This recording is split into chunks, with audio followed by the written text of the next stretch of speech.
Hello everyone and welcome back my YouTube channel. इस video में हम लोग डिस्कस करने वाले हैं third normal form. So last video में ऑलरेडी हम लोग डिस्कशन कर चुके हैं सेकेंड नॉर्मल फॉर्म पर। सेकेंड नॉर्मल फॉर्म क्या होता है, क्या उसकी बेसिक सी कंडीशंस हैं। सो ऑलरेडी हम लोग सारी चीज़ें डिस्कस कर चुके हैं। सो अगर कोई अब हम यहाँ पे बात करने वाले हैं कि एक given relation third normal form में कब होगा, जब वो बेसिकली ये टू इंपॉर्टेंट कंडीशन को सेटिस्फाई करेगा। पहली कंडीशन है कि उस गिवन रिलेशन को ऑलरेडी सेकेंड नॉर्मल फॉर्म तक होना चाहिए, और सेकेंड नॉर्मल फॉर्म तक होने के लिए जो भी कंडीशंस हैं सेटिस्फाई करने के लिए वो ऑलरेडी उसमें फुलफिल होना चाहिए। लाइक कि उसमें पार्शियल जो पार्शियल डिपेंडेंसी फंक्शनल डिपेंडेंसी नहीं होना चाहिए। सो पहली जो कंडीशन है वो ये है कि रिलेशन को सेकेंड नॉर्मल फॉर्म तक होना चाहिए। And second and important condition है कि उस गिवन रिलेशन में कोई भी ट्रांजिटिव डिपेंडेंसी नहीं होना चाहिए। No transitive dependency exist between the key attribute and non key attribute, right. So ये बेसिकली टू इंपॉर्टेंट कंडीशन है कि जब हम बात करेंगे अपने रिलेशन को थर्ड नॉर्मल फॉर्म में होने के लिए। लाइक इसको अगर दो डिपेंडेंसी है मेरे पास A arrow B and B arrow C, और अगर ए मेरी यहाँ पे सपोज कैंडिडेट की है, ए कैंडिडेट की है तो, और ए नॉन की एट्रीब्यूट है, तो ए एरो सी भी इसमें एग्जिस्ट करेगा according to the rule of transitive. Transitive rule क्या है? बी डिपेंड है ए पर और सी डिपेंड है बी पर। सो इनडायरेक्टली ए डिपेंड करता है सी पर, और ए अगर यहाँ पे कैंडिडेट की है या की एट्रीब्यूट्स है तो ये ट्रांजिटिव डिपेंडेंसी का एग्जाम्पल बन जाएगा। और ट्रांजिटिव डिपेंडेंसी अगर रिलेशन में है तब हम बोल सकते हैं कि a normal third normal form में नहीं है। अब इसको हमें रिमूव करना रहेगा। सो दो बेसिक सी इंपॉर्टेंट कंडीशन है।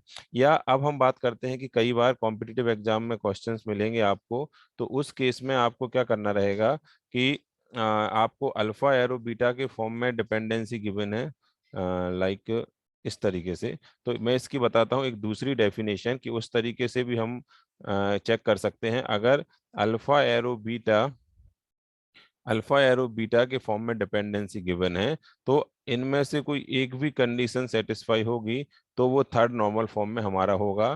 पहली कंडीशन है कि अल्फा को सुपर की होना चाहिए, सुपर की होना चाहिए ऑफ रिलेशन, सुपर की of relation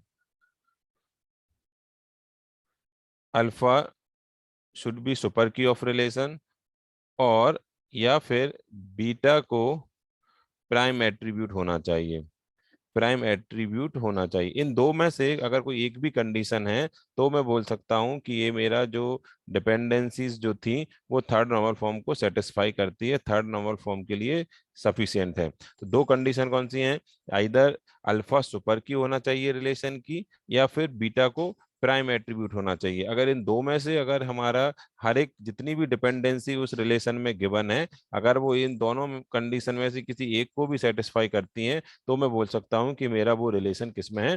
third normal form में है। सो दो यहाँ पे बेसिकली डेफिनेशन हमने बात की। पहली कि ये दो कंडीशन सेटिस्फाई होना चाहिए, इसमें पहली में कि सेकेंड नॉर्मल फॉर्म तक होना चाहिए और ट्रांजिटिव डिपेंडेंसी नहीं होना चाहिए। एंड सेकेंड कि अल्फा अगर एरो बीटा के फॉर्म में हमें डायरेक्टली चेक करना है कि जितनी भी डिपेंडेंसी गिवन है उनमें से कितनी डिपेंडेंसी हैं जो थर्ड नॉर्मल फॉर्म को सेटिस्फाई करती हैं, तो उनमें से या तो अल्फा को सुपर की होना चाहिए या बीटा को प्राइम एट्रीब्यूट होना चाहिए। तो ये हमारे बेसिक सी दो इंपॉर्टेंट डेफिनेशन है जिससे हम आइडेंटिफाई करेंगे कि हमारा रिलेशन थर्ड नॉर्मल फॉर्म में है या नहीं।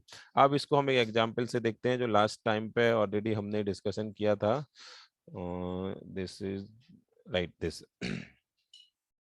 यहाँ पे हमने बात की थी कि ऑलरेडी हम लोग बात कर चुके थे कि एक रिलेशन था एस, जिसमें उस रिलेशन में और राइट ए रिलेशन एस था, इसमें पार्शियल डिपेंडेंसी यहाँ पे एग्जिस्ट करती थी, ए पार्शियल फंक्शनल डिपेंडेंसी थी। तो हमने इसको रिमूव करके सेकेंड नॉर्मल फॉर्म में डेटा लाए थे और यहाँ पे सारी पार्शियल डिपेंडेंसी को रिमूव कर दिया था। लेकिन यहाँ पे अगर आप ध्यान से देखोगे तो आप देख सकते हो कि एस हैश जो एस टू रिलेशन है उसमें सिटी डिपेंड करता है एस एस पर, और सिटी पर डिपेंड करता है स्टेटस। और यहाँ पे जो मैंने बात की है कि एस एस मेरी कैंडिडेट की है, तो इसमें बोल सकता हूँ इनडायरेक्टली कुछ इस तरीके से कि एस हैश पे इनडायरेक्टली ट्रांजिटिवली डिपेंड करता है स्टेटस। और अगर इस टाइप की डिपेंडेंसी हमने अभी डिस्कस किया था, अगर मेरे टेबल में एग्जिस्ट करती है, इसका मतलब ये हुआ कि ये डेटा मेरा थर्ड नॉर्मल फॉर्म में नहीं है, क्योंकि ये जो डिपेंडेंसी है ये ट्रांजिटिव डिपेंडेंसी है, फंक्शनल डिपेंडेंसी है, और इसको थर्ड नॉर्मल फॉर्म में डेटा नहीं है। अब जब डेटा थर्ड नॉर्मल फॉर्म में नहीं है तो ऑब्वियसली हमें इसको डिकम्पोज करना पड़ेगा S2 को फर्दर दो पार्ट में, S21 एंड S22। S21 में मैं एस हैश एंड सिटी को लेता हूँ और इसकी कैंडिडेट की एस हैश को बनाता हूँ। इसमें मैं लेता हूँ सिटी को और इसको लेता हूँ स्टेटस को।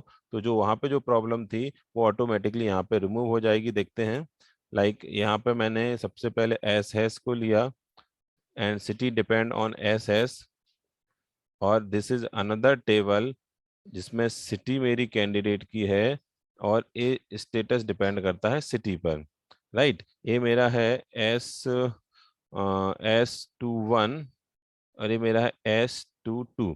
अब यहाँ पे हम देख पा रहे हैं क्लियरली कि इसमें जो ट्रांजिटिव डिपेंडेंसी थी वो रिमूव हुई, और अब ना तो इसमें पार्शियल डिपेंडेंसी है ना ही इसमें ट्रांजिटिव डिपेंडेंसी है। इसीलिए मैं बोल सकता हूँ कि अब मेरा जो स्टेटस है इस रिलेशन S का, S21 S22 तक, ये थर्ड नॉर्मल फॉर्म तक है, राइट। इसको हमने लास्ट टाइम पे एक डेटा से भी देखा था, उससे भी अपने यहाँ देखते हैं कि इसमें क्या प्रॉब्लम थी, राइट। ये मेरा था S2 और ये मेरा था S1। यहाँ पे S2 में लास्ट टाइम पे हमने डिस्कशन किया था कि इसमें अगर हम सपोज अगर इस टेबल में 1000 एम्प्लॉय मेरे ऐसे हैं जो भोपाल को बिलोंग करते हैं, तो मुझे 1000 टाइम्स भोपाल वाली एंट्री को अपडेट करना पड़ेगा। मतलब इसमें कितने अपडेट्स करने पड़ेंगे, 1000 या जितनी नंबर ऑफ एंट्रीज हैं। मतलब यहाँ पे अभी अपडेट एनोमलीज है, रिडंडेंट डेटा है, इसीलिए। और ये डेटा किस वजह से है, ये डेटा इस वजह से है कि सिटी डिपेंड करता है स्टेटस पे, और स्टेटस डिपेंड करता है सिटी पे, और ये ट्रांजिटिव जो डिपेंडेंसी है उसी की वजह से प्रॉब्लम है।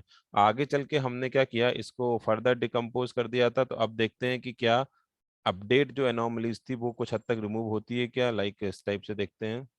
ये मेरा है एस सप्लायर आईडी, ये मेरा है सिटी। S1 सप्लायर है, इसको मैं शॉर्ट में लिखता हूँ, भोपाल से बिलोंग करता है। S2 का रेसिडेंस इंदौर है, S3 का जबलपुर है, और S46 का भोपाल है। और जो दूसरी टेबल जो मेरी है, जिसको मैंने S21 बोला आई थिंक, हाँ, और ये मेरा है S22। इसमें देखते हैं S22, यहाँ पे सिटी मेरी कैंडिडेट की है और ये लाइक ये स्टेटस मैंने देखा, भोपाल का पिन कोड है 20, इंदौर का पिन कोड है 30 एंड जबलपुर का पिन कोड है 40। अब यहाँ पे आप देखोगे, सपोज कभी इन फ्यूचर अब भोपाल का पिन कोड चेंज होता है, तो पिछली बार हमें 1000 अपडेट करना पड़ रहे थे, लेकिन इस बार आप ध्यान से देखोगे कि हमें ऑलरेडी केवल और केवल एक ही अपडेट करना पड़ेगा।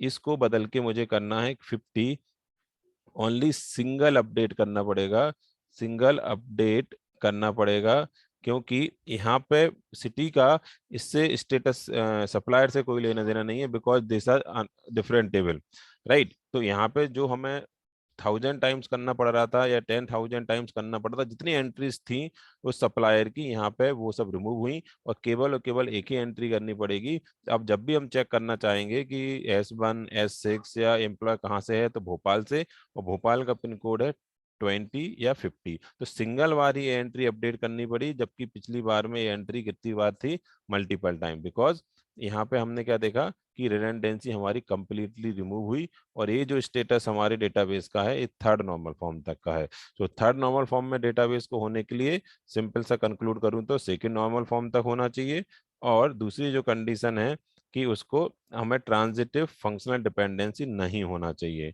ये हमारा फाइनल कंक्लूजन है इसका। तो इस वीडियो में इतने ही, नेक्स्ट वीडियो में हम देखेंगे BCNF। So thank you everyone, and like, share and subscribe my channel. Thank you very much.